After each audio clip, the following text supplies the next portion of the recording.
নমস্কার বন্ধুরা, আজকে আমার রান্নাঘরে চিকেনের একটা ইউনিক রেসিপি নিয়ে চলে এসেছি তোমাদের সাথে শেয়ার করব বলে। আর হ্যাঁ, এটা একটা কথা দিতে পারি যে এই রেসিপিটা বাড়িতে ট্রাই করে সবাইকে খাইও। সত্যি বলছি, অসাধারণ খেতে। আর তারপরে যারা খেতে পছন্দ করে না চিকেন খুব একটা বেশি, বা নিজে রান্না করলে খেতে পছন্দ করে না, তাদেরকে বলছি তারা এই রান্নাটা করার পর খেতে বাধ্য। সত্যি কথা বলতে এই রেসিপিটা জাস্ট অসাধারণ, বলার মতো না। তো তারপরে দেখো, আমি কথা বলতে বলতে মাংসটা ধুয়ে চলে এসেছি। আর তারপরে যে যেগুলো লাগে আর কি, আদা পেঁয়াজ রসুন, তো সেইগুলো আমি কিভাবে কেটেছি তোমরা একটু দেখে নাও। এইরকম ছোট ছোট করে আদা কেটেছি। আর হচ্ছে তোমার পেঁয়াজ হচ্ছে 4টে করে টুকরো, প্লাস টমেটোও 4টে টুকরো করে ফালি করেছি। হ্যাঁ, মানে গোটা গোটাই থাকবে। আজকে আমরা মশলাকে ওরকম পেঁয়াজ কুচিয়ে আদা রসুন পেস্ট করে রান্না করব না। আর সাথে ছিল আলু, কারণ বাঙালিরা মাংসে আলু না দিলে ভাই দুপুরের খাওয়া হবে না।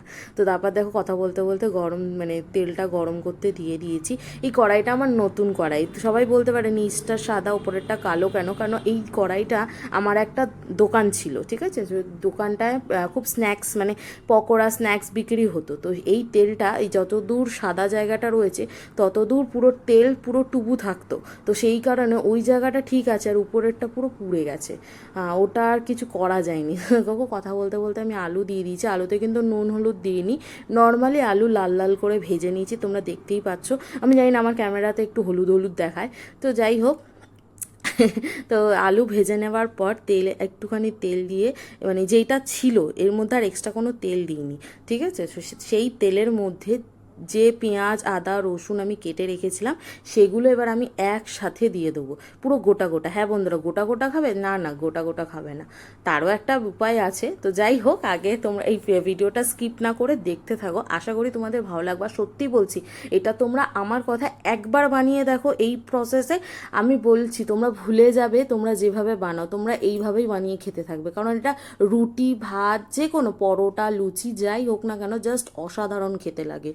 তো তারপরে দেখো, এইটা যখন আমি ভাজছিলাম তো তার মধ্যে জাস্ট নুন দিয়েছি, আর কিছুই কিন্তু দিইনি। নুনটা দিয়েছি কেন, টমেটোটা মজে যাবে, আর পেঁয়াজটাও ব্রাউনি হবে, ভাজা ভাজা হবে, একটু স্বাদ হবে, তো সেই কারণেই নুনটা দেওয়া। এমনি এখনও কিন্তু মশলা আমি কিছু ইউজ করিনি। তো এটাকে ভালো করে ভেজে নিতে হবে, যেরকমভাবে ভাজি। কতক্ষণ ভাবে, যতক্ষণ না এরকম দেখো পেঁয়াজগুলো খুলে যাচ্ছে না, ঠিক আছে? একটার পর একটা পেঁয়াজ দেখো খুলে গেছে, এইরকমভাবে ভাজতে হবে। ভেজে নিয়ে গ্যাসের ওভেনটা অফ করে দিয়ে এইটা ঠান্ডা হয়ে গেলে মিক্সিতে নিয়ে নেবো। হ্যাঁ, এইটা ভেজে নেওয়ার পর এই মশলাটা আমরা পেস্ট করব। শুধু তার সাথে 3টে কাঁচা লঙ্কা দিয়েছি আর 3টে শুকনো লঙ্কা দিয়েছি লাল হওয়ার জন্যে। তো তারপরে এইটা নামিয়ে রেখে দিয়েছিলাম। দিয়ে তারপর মাংসটা যেটা ছিল সেই মাংসের মধ্যে নুন, পরিমাণ মতো হলুদ, ধনের গুঁড়ো, জিরের গুঁড়ো, গরম মশলা, আমি ভিডিওটা দেখানোর আগেই আমি সব বলে দিলাম কি কি দিয়েছি।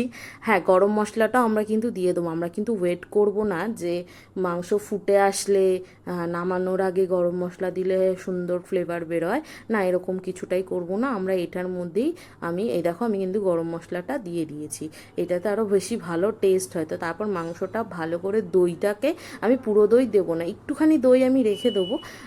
তারপরেই যেহেতু আমি এখানে 1 চামচ করে মশলা ইউজ করেছি, আমাকে তো পরে আরও একটু মশলা ইউজ করতে হবে, কেন পেঁয়াজের কোয়ান্টিটিটা দেখেছো, আমি 4টে 5টা পেঁয়াজ দিয়েছি, কেন ঘরে অনেকেই দুবেলার যেহেতু রান্না হবে, তো ওই জন্য গ্রেভিটা থাকলে লোকে রুটি ভাতের সাথে খেতে পারবে, তো সেই কারণেই করা। তো তারপর ভালো করে আমি যখন ম্যারিনেট করছিলাম, এখন তার আমার বন্ধু নেই, সে এখন আউট অফ কলকাতায় কাজে গেছে। তো যাই হোক, আমাকে এখন হেল্প করার জন্য আমার বাবা আছে। তো যাই হোক, বাবাকে বলছিলাম, কেন আমি ওই ছোট ছোট জিনিস ওটা আমি ওই হাত থেকেই নিচ্ছিলাম, যে হাতে ম্যারিনেশন করছিলাম ওগুলো আমি ধুয়ে, কিন্তু তেলের বোতলটা ধুয়ে রাখতে পারবো না, তাই বাবাকে এসে বললাম, বাবা তুমি তেলটা দিয়ে যাও। তো দেখো, বাবা কিন্তু তেলটা দিয়ে গেল, কাঁচা তেল দিয়ে ভালো করে মেখে আমি এটাকে রেখে দিলাম। তো তারপরে তেল গরম করতে আমি দিয়ে দিলাম।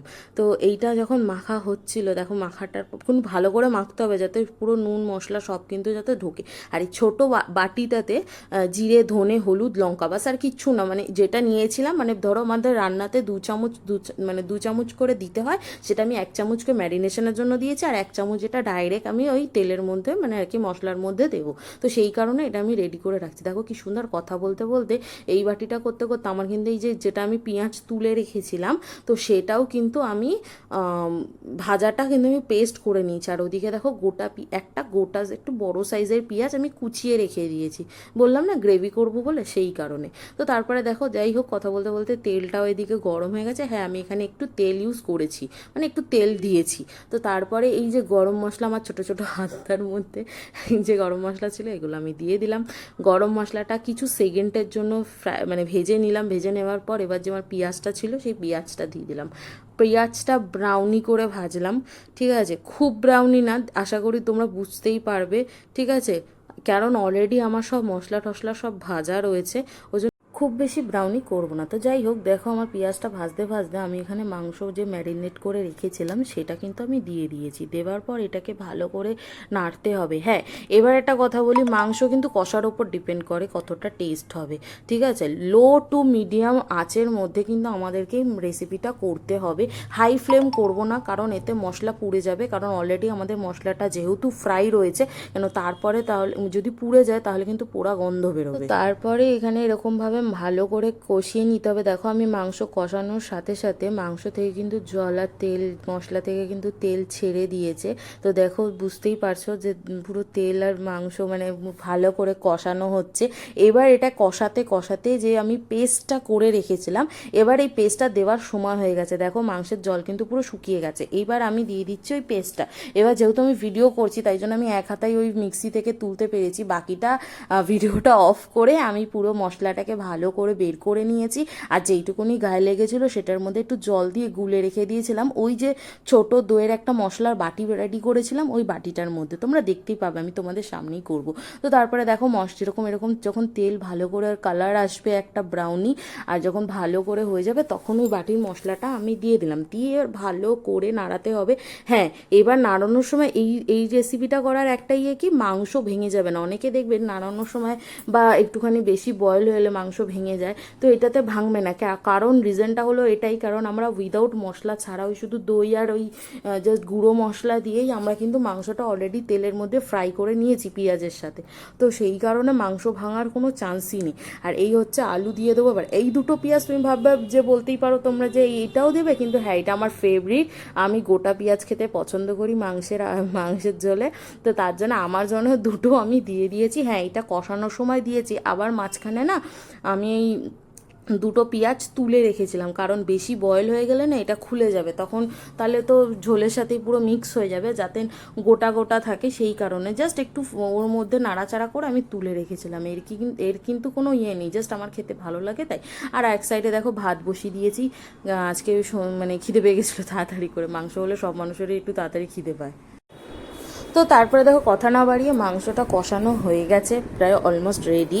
তো তারপরে দেখো তোমাদেরকে আমি একটু তুলে দেখিয়েও দিলাম, মাংস কিন্তু মানে একদমই ভাঙেনি, ঠিক আছে। তো তারপরে যেহেতু দেখলাম মাংসটা অলরেডি রেডি হয়ে গেছে, তো সেই কারণে তারপর যখন পুরো কষা কষা হয়ে গেছে তারপর দিয়ে দিলাম এই যে আমি 1 বাটি জল। হ্যাঁ, আমি এখানে 1 বাটি ইউজ করিনি, আমি 2 বাটি জল দিয়েছি।